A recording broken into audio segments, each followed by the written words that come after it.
बिस्मिल्लाहिर्रहमानिर्रहीम। आप वीडियो सुने, इस पे बात करते हैं। मैंने भी बड़ी दफा बच्चों के कान में अजान कही है, बिल्कुल सही। लेकिन जो मसला जब मसले की बात आएगी ना, शरीयत की बात आएगी, तो फिर हक बात कहनी पड़ेगी। किसी को अच्छा लगे, किसी को बुरा लगे। लोगों के पास नॉलेज नहीं होता। भाई मुझे गालियां देने से कुछ नहीं होगा, इसका सबूत नहीं मिल जाएगा हदीस से। आप जाइए, जाके उलमा से पूछिए, जाइए तहकीक कीजिए, रिसर्च की तरफ बढ़िए तो सही ना। अगर आपको कोई दलील मिले तो मैं इतनी हिम्मत रखता हूं कि एलानिया तौर पर अपने मौकफ से रुजू कर सकता हूं, और मुझे उसमें कोई शर्म और कोई बात नहीं होगी। जितनी रिवायात, पूरी जिम्मेदारी से कह रहा हूं, बच्चे के कान में अजान देने के मुतालिक है, कोई एक रिवायत भी साबित नहीं है। लेकिन इसके बावजूद उम्मत के अंदर यह अमल है, किया जाता है, कर लेना चाहिए। आपने सुना कि एक वहाबी आलिम ने अपनी इल्मियत की, अपनी तहकीक की ढाल बैठाने के लिए उम्मत के इजमाई और इत्तिफाकी मसले पर ज़ोर आजमाई करते हो कहा, ये अजान देना तो साबित ही नहीं। असल में इन वहाबिया का मसला ये है कि ये उस हदीस पाक के बिल्कुल मिस्ताक बनते हैं जो सही बुखारी में है, उदसाउल असनान सुफ़हाउल अहलाम, कि ये अक्लों के बेवकूफ़ हैं, उम्रों के थोड़े। इन्होंने उम्मत के बड़े बड़े आइमा पर और मुहद्दिसीन पर तान करते हैं ये लोग कि उनको नहीं पता चला कि आप जिस हदीस के बारे में ये कह रहे हैं साबित नहीं है, वो ज़ईफ़ है, सनद ज़ईफ़ है, उनको नहीं पता चला। और दूसरी बात आपके सामने हदीस बयान करता हूँ कि इस हदीस को लेकर इसके अलावा कई और रिवायतें हैं, उलमा ने फ़वाइद अख़ज़ किए, इसकी सुन्नत होने का कौल किया, और वो मुहद्दिसीन पाए के अपने पाए के मुहद्दिस लोग हैं। देखिए इस हदीस के बारे में आप 1514 नंबर रिवायत पहले कलाम करते हैं, पहले इसको हदीस को सुनते फिर कलाम। देखिए हज़रत अबू राफ़े फरमाते हैं, रअयतु रसूलुल्लाह सल्लल्लाहु अलैहि वसल्लम अज़्ज़न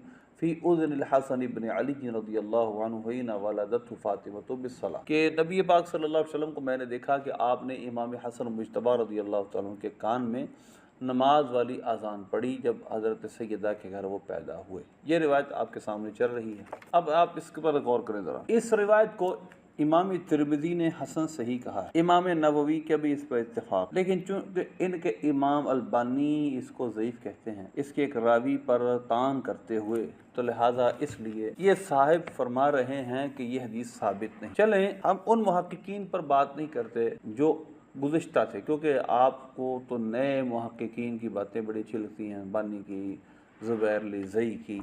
बाकी इमाम तिरमिज़ी ने इसको सही कहा है, उसके उनके नज़दीक यकीनन कोई तौजीह होगी। इमाम नबवी इसको सही कहते हैं, उनके नज़दीक यकीन उसकी कोई तौजीह होगी। लेकिन हम इस बात पर ज़रा गुफ्तगू नहीं करते। हम बात ये करते हैं कि इस हदीस पर अमल किस किस ने किया, और जब ये हदीस मामूल बिही है, इस उम्मत के इजमाही तौर पर इस पर अमल हो रहा है, और जब उलमा आज से नहीं शुरू से इस पर अमल कर रहे हैं और तरगीब देते हैं और उम्मत शुरू से अमल कर रही है, तो ये चीज़ इस बात की कतई दलील है कि उम्मत ने इस हदीस को माना है। अब ज़रा गौर कीजिएगा, आपके सामने चंद बातें मैं पेश करता हूँ और माबूद इसकी शरह आपके सामने चल रही है। देखिएगा कि वो क्या कहते हैं, वहादा यदुल्लु अला सुन्नियतिल आज़ानी फ़ी उज़्निल मौलूद। ये हदीस दलालत करती इस बात पर कि मौलूद के, नौ मौलूद बच्चे के कान में अज़ान देना सुन्नत है। फिर शरह सुन्ना के हवाले से नकल करते हैं कि हज़रत उमर बिन अब्दुल अज़ीज़ रज़ियल्लाहु अन्हु का मामूल था, काना युअज़्ज़िनु फ़िल युमना व युक़ीमु फ़िल युसरा।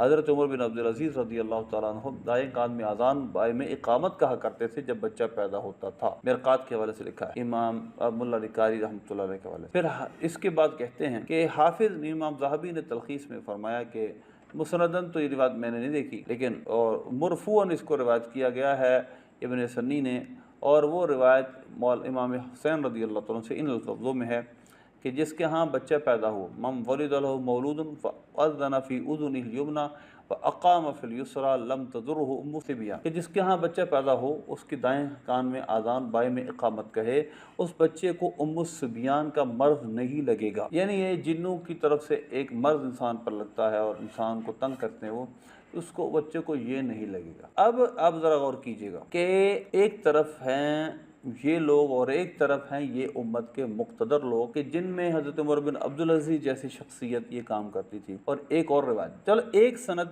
इसकी ये ज़ईफ़ है, दूसरी भी ज़ईफ़ है, तीसरी भी ज़ईफ़ है, लेकिन आप ये बताएं उसूल मुहद्दिसीन के मुताबिक जब तीन सनदें ज़ईफ़ मिल जाएँ, उसके मुकाबिल कोई सही सनद उसके मुकाबिल ना मिल रही हो, तो क्या हम उस पर अमल नहीं करते? क्या वो, बल्कि हो भी क्यों ना हो, उसके मुकाबिल भी क्यों ना हो, ये रिवायत भी पाया सबूत तक पहुंच जाती है। लेकिन फिर उसके अंदर जो है अच्छा जी दाएं कान में अजान कहनी है, बाएं कान में आपने इकामत कहनी है, اقامت کہنے کا تو ضعیف حدیث میں بھی ثابت نہیں ہے. اذان کا تو چلے جو روایات ہیں ضعیف روایات ہیں, لیکن اقامت کا تو کہیں تصور ہی نہیں ہے نا. تو اقامت نہیں کرنی چاہیے بچے کان میں, لیکن کہی جا رہی ہے بھائی. نہیں آپ نے کبھی کہی ہے؟ کبھی نہیں کہی. ابن باز کا فتویٰ آپ کے سامنے چل رہا ہے. ابن باز جو ان کے گھر کا ہے وہ کیا کہتا ہے؟ وَوَرَدَ فِي بَعْضِ الْحَدِيثِ أَنَّهُ يُؤَذِّنُ فِي الْيُمْنَى وَيُقَامُ فِي الْيُسْرَى, کہ بعض حدیثوں میں آیا ہے کہ حضور صلی اللہ علیہ وسلم دائیں کان میں اذان بائیں میں اقامت کہتے تھے, اور اس کی سند میں اگرچہ فی سندھا بعض الضعف, بعض ضعف اس کی سند میں ہے, لکنہ من عمل المسلمین, لیکن یہ عمل مسلمانوں کے عملوں میں سے ہے. مومنین نے اس پر عمل کیا ہے تو کوئی برائی نہیں, کرے ٹھیک ہے, نہ کرے تو بھی کوئی مسئلہ نہیں. سب علماء اس کے جواز کے مستحب کے قائل ہے, فرض واجب کے قائل نہیں. ھذا مستحب عند جمع من اہل العلم. ابن باز آپ کے گھر کا بڑا محقق کہتا ہے کہ اس پر اہل علم کا اجماع ہے کہ یہ مستحب عمل. اور پھر آگے کہتے ہیں فجاء فی حدیث رواہ ترمذی, ایک حدیث میں آیا ہے جس کو امام ترمذی نے روایت کیا اور اس کو صحیح بھی کہا, اور یہی حدیث میں آپ کے سامنے بیان کر چکا ہوں. اور پھر عمر بن عبد العزیز رضی اللہ عنہ کا عمل بھی ذکر ہے. اسی طرح ابن باز نے آخر اور بھی کلام کیا, لیکن میں آپ کے سامنے ایک مصر کا فتویٰ رکھتا ہوں جس میں انہوں نے علماء کی رائے بھی پیش کی ہے اس پر, اور اس کو بعض نے ضعیف کہا, یہ بھی ذکر کیا, اور خلاصتاً ایک بات ذکر کی ہے جو آپ کے سامنے چل رہی. خلاصہ یہ ہے فَيُسْتَحَبُّ لِمَنْ وُلِدَ لَهُ, اس کے لیے مستحب ہے جس کے گھر میں بچہ پیدا ہو کہ اس کے دائیں کان میں اذان بائیں میں اقامت کہے. وَيُسْتَحَبُّ لِمَنْ وُلِدَ لَهُ وَلَدٌ أَنْ يُؤَذِّنَ فِي أُذُنِهِ الْيُمْنَى وَيُقِيمُ فِي أُذُنِهِ الْيُسْرَى. وَاللَّهُ سُبْحَانَهُ وَتَعَالَى أَعْلَمُ. یہ مصر کے علماء کا فتویٰ ہے. اور اس کے بعد وہ شروع میں اس پر فتوے ایک سوال بھی پوچھا گیا, ما حکم القیام فی الاذان فی اذن المولود عند ولادتی. جواب دیتے یستحب لمن ولد له ولد ان یؤذن فی اذن الیمنی ویقیم فی اذن الیسری ذکرا کان او انثی. تو لہذا اس فتوے کی روح سے انہوں نے یہ فتویٰ جاری کیا کہ مستحب ہے. وہابیہ کے امام ابن باز کا بھی فتویٰ, اور معبود کے شاعر کا بھی فتویٰ یہی ہے. اگر آپ مزید پڑھیں گے آپ کو ائمہ کا موقف اس کے استحباب و سنیت کا مل جائے گا. لیکن آخر میں ایک بات میں کرنا چاہوں گا, ان جیسے محققین نے امت کے اندر صحیح خلا اور صحیح افتراق و انتشار پیدا کیا, وگرنہ جب امت کسی پر بات پہ اتفاق کر لے, تلقی امت بالقبول حاصل ہو جائے تو وہ ضعف جو سند میں ہوتا ہے وہ اٹھ جاتا ہے, اور یہ جو جس کو یہ صحیح ثبوت کہتے ہیں ثابت نہیں, وہ بھی ثابت ہو جاتی ہے, یعنی وہ روایت بھی صحیح ہو جاتی ہے. یہ میرے سامنے مولوی صاحب کو دکھانے کے لیے دکھے جی. اور اس مولوی صاحب کو میں ایک اور نصیحت کروں گا, یہ اور ایک اور بات جو میں ان صاحب کو بتانا چاہتا ہوں, یہ النقط کتاب جو کہ امام زرکشی کی اور مقدمہ بن صلاح پہ ہے, اس کا صفحہ نمبر 123 دیکھیں.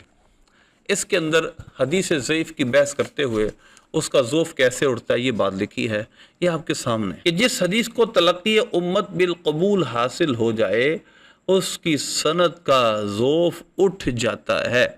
اس کی سند کو ہم کیا دیکھیں, جب امت کے جمہور نے اور امت نے اس پر اجماعی طور پر آج عمل کرنا شروع کر دیا.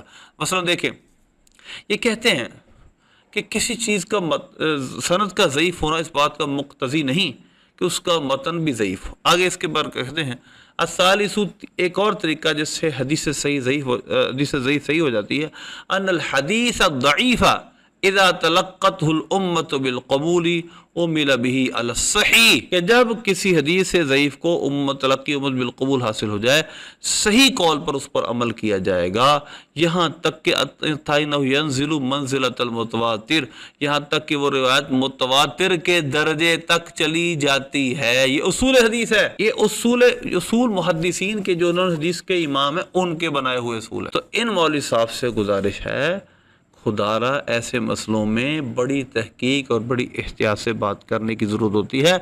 آپ کو ویوز مل جائیں گے, آپ کو لائکس مل جائیں گے, آپ ایک یونیک اپنا سٹیٹس بنانے میں کامیاب ہو جائیں گے, لیکن امت میں ایک اجتماعی اور اتفاقی مسئلے میں بھی اختلاف پڑ جائے گا. اللہ ہمیں ایسے فتنوں سے محفوظ فرمائے.